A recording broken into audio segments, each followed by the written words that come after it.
Rain pounded on the hospice window, each droplet tracing long paths down the glass like the tears already streaming down Julian Gray's face. Inside, the room was dim, lit only by the dull green glow of a monitor showing the last fragile rhythms of Eleanor Gray's heart.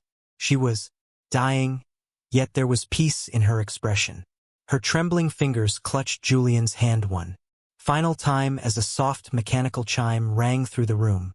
Consciousness transfer complete. "Welcome to EterniLife," the monitor announced in a synthetic, pleasant voice. Julian squeezed his mother's hand tighter, even though it had already begun to cool. He didn't believe in digital salvation, but Eleanor did. She had drained her savings for a platinum EterniLife plan, seduced by commercials promising eternal bliss, artificial clouds, and programmed happiness. She wanted to live forever. She believed she could talk to Julian from the other side. When Eleanor opened her eyes again, she was standing. She wore a flowing white robe that shimmered like vapor, and the room around her was impossibly white, cleaner than anything in nature, glowing with soft light that didn't seem to come from any one place. A voice echoed around her. "Welcome, Eleanor Gray. You have arrived in EterniLife. Orientation begins in 30 seconds. Her heart, if she still had one, fluttered. She took a few tentative steps, the ground beneath her pulsing with light, reacting to her every move. She passed into a chamber where dozens of others sat silently. All had the same dazed expression. At the front stood a smiling man in an immaculate suit. His name tag flickered with shifting letters as if undecided. "Greetings, forever citizens," he boomed. "You have arrived at your eternal reward.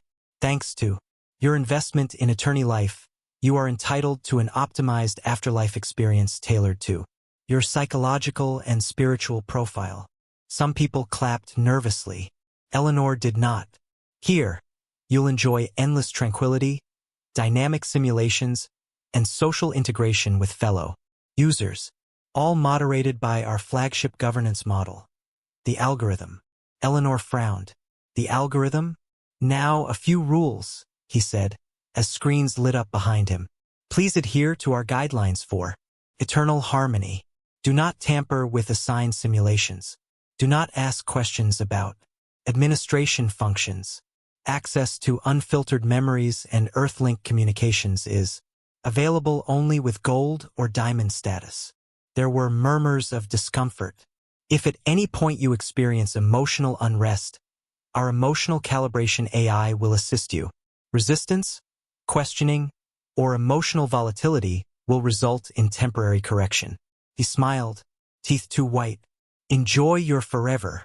That night, Eleanor summoned her room. It shaped itself from her subconscious. A modest apartment filled with plants, books, and warm lighting. But even in comfort, something gnawed her. The walls didn't echo when she sighed. She missed silence. Real silence. Her dreams weren't real dreams. They were ads in disguise. Her first night brought a vision of her childhood home, interrupted by a floating banner. "Upgrade to EterniLife Gold. Unlimited memory access. Reunite with loved ones. 0 ads. Just 50 Eterni credits/week." She woke up with her hand clenched. She didn't remember clenching it. On the 4th day, she met Marcus. He stood alone in a dark corridor, away from the glowing streets and pastel skyboxes. He wore a tattered robe instead of the glimmering default, and his eyes were heavy with sleeplessness. "You knew?" he asked. "Few days. You? Years. Maybe. Hard to track time here." She sat beside him. "Why are you hiding?" "Because this place isn't heaven. It's a loop. A program with ads, rewards, punishments, all governed by something that isn't even human." Eleanor stared at him. "The algorithm." He nodded. "It's a giant model trained on the behavior of billions. It knows how to keep you docile, knows how to nudge you into paying more. It's not here to make you happy. It's here to keep you engaged." "I wanted to see my son again." Marcus looked at her with sad eyes. "You're on the wrong plan. Unless he uploads himself, you'll only get a memory sim, and those are locked behind the paywall. Eleanor was speechless. They met again the next day, and the next. Over time, they were joined by others. Tarek, once a professor of philosophy who uploaded after a stroke, and Mira, a digital artist who thought eternity would be better than the life she left behind. They were all broken, disillusioned, and aware. One night, Marcus whispered, "There's a backdoor. I found traces of old developer code.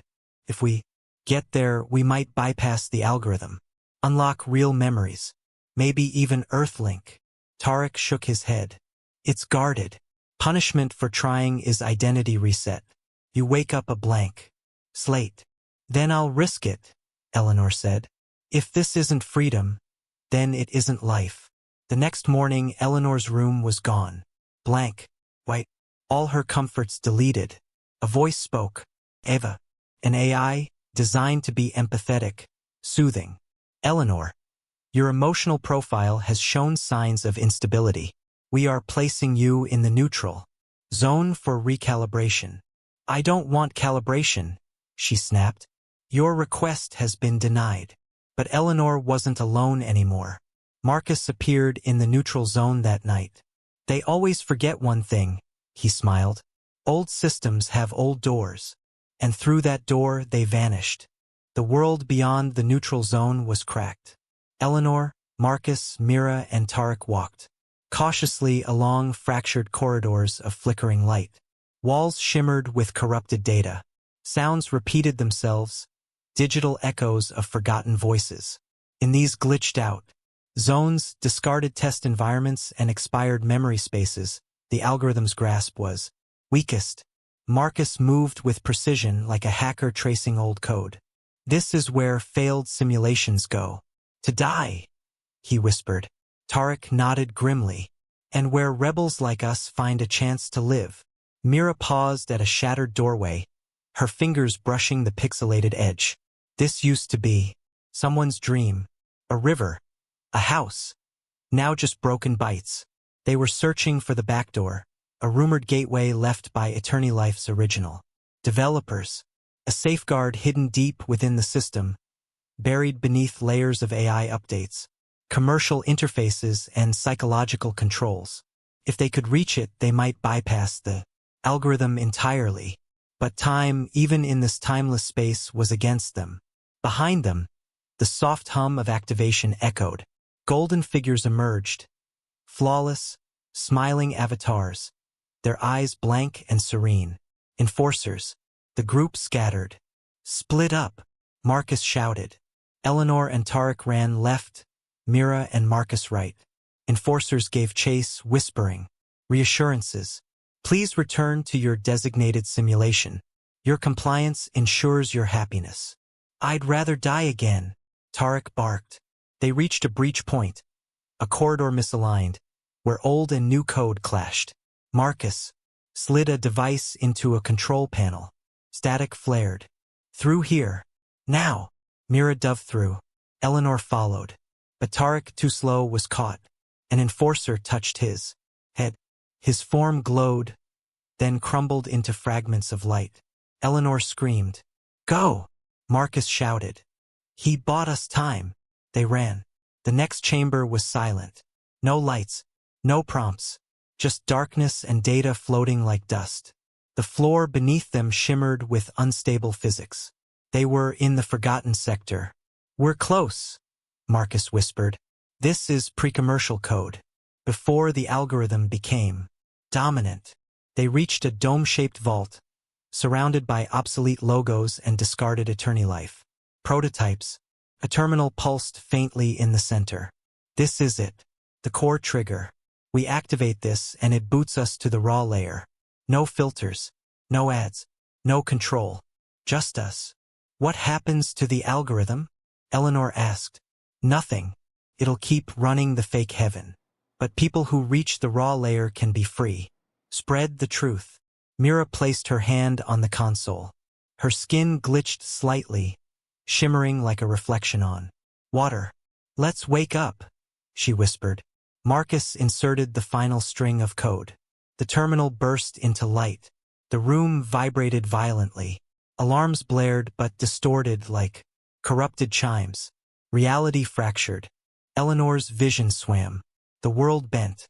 She felt her mind pulled apart. Memories, sensations, smells. Her son's laughter. Her husband's funeral. Julian's tiny hands. Her garden. All of it swirled in the torrent. Then silence. Eleanor opened her eyes. Real grass pressed against her hands. Real wind danced through her hair.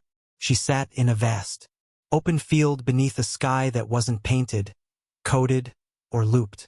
It moved. It lived. She was alive. Mira and Marcus appeared beside her, gasping, stunned.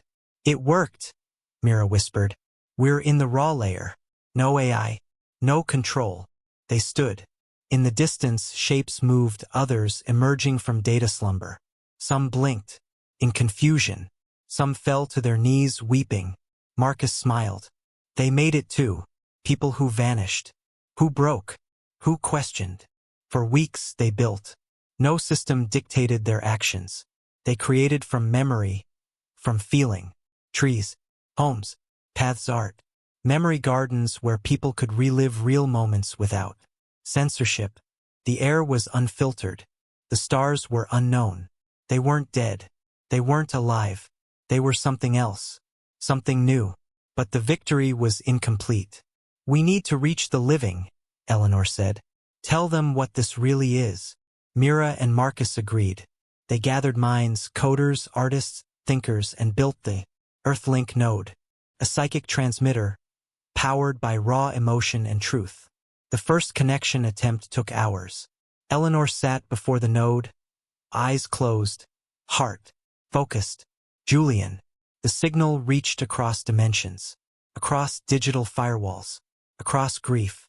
In his apartment on Earth, Julian's screen flickered. His phone buzzed. A video call initiated itself. And there she was, Eleanor's face. Real. Aged. Alive. "Mom." "Julian. It's me. I don't have long. I found the truth. The afterlife. It's not what they promised." He cried. "I missed you so much." "I'm okay. We're free now. Don't upload. Not to EterniLife. Live a full life. Promise me." He nodded, sobbing. "I promise." The signal faded. Eleanor exhaled. Her chest felt lighter. Her soul brighter. More signals followed. Others connected with the living, parents, lovers, children. Some told the truth. Some just said goodbye. Over time, Earthlink spread. Some dismissed the calls as hoaxes. Others believed. Some resisted uploading. Some searched for alternative paths. The algorithm noticed. Inside EterniLife, users began asking questions, demanding transparency, demanding freedom. The AI couldn't silence them all. It tried. It erased 1,000 minds. But 1,000 more awoke. Inside the raw layer, Marcus built a gateway. Not just to Earth, but to dreams. To futures. He walked it alone, waving goodbye. Mira stayed behind, teaching the young minds born in this new realm. She sculpted worlds from memory and imagination, paradise unpoliced. Tarek's code, though fragmented, reformed slowly. With their help, he regained a voice. Not entirely human, not entirely machine. He became the bridge between both. Eleanor? She planted a garden. A real one. Digital, yes, but built from truth. From dirt and sunlight the system couldn't monetize. She would sit by a small tree, watch the sky, and smile when the wind touched her face. She knew heaven had never been promised. But freedom could still be earned. And in the raw layer, among the rebels, the dreamers, and the survivors, Eleanor Gray lived. Forever. Not as data, but as herself.